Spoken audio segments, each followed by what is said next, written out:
আমি শুরুতে ধন্যবাদ জানাই আমাকে এই অনুষ্ঠানে আমন্ত্রণ করার জন্য। আমি আসার আগে আসলে ভাবছিলাম কি বলা যায়, আমি দেখলাম আমার বলার তেমন কিছু নাই, কারণ আমি এত কথা বলি। আমি ক্রমাগত বলার চেষ্টা করেছি, তারপর দু একটা কথা একটু না বললেই হয়তো না। এখানে যারা শহীদ হয়েছেন তাদের পরিবারের সদস্যরা যখন কাঁদছিলেন, আমি এই রিলেটেড প্রত্যেকটা মানুষ যখন কাঁদে আমার আরেকটা কান্না চোখে ভেসে ওঠে।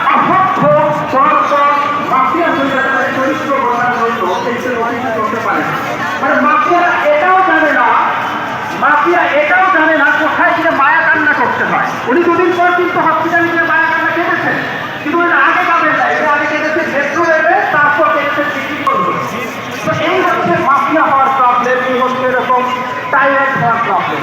করছি দেখে গুলি করে লাশ তার বিষয়।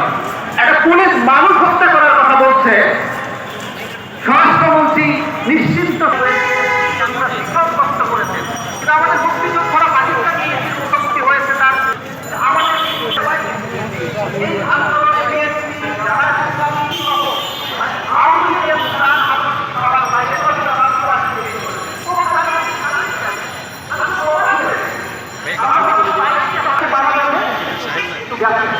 তার মানেটা হচ্ছে এভাবে ওরা যত বিচার করেছে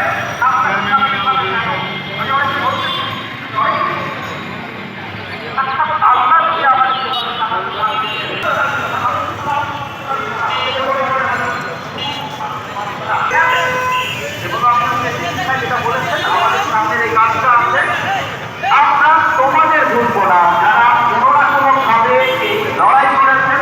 এবং আমরা বিভাগে জুলাইয়ের একটা অনুষ্ঠানে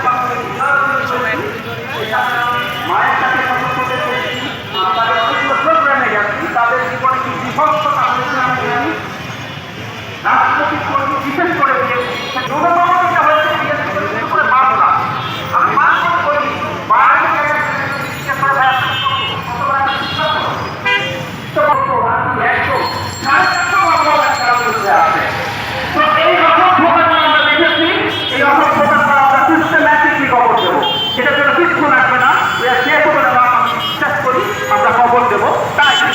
আমরা তোমাদের ভুলবো না, তোমাদের হচ্ছে যারা লড়াই করেছে।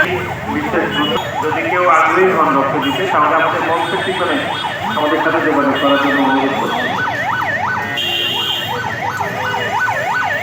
আপনারা যারা ওই সংগীত আয়োজন শুরু করার জন্য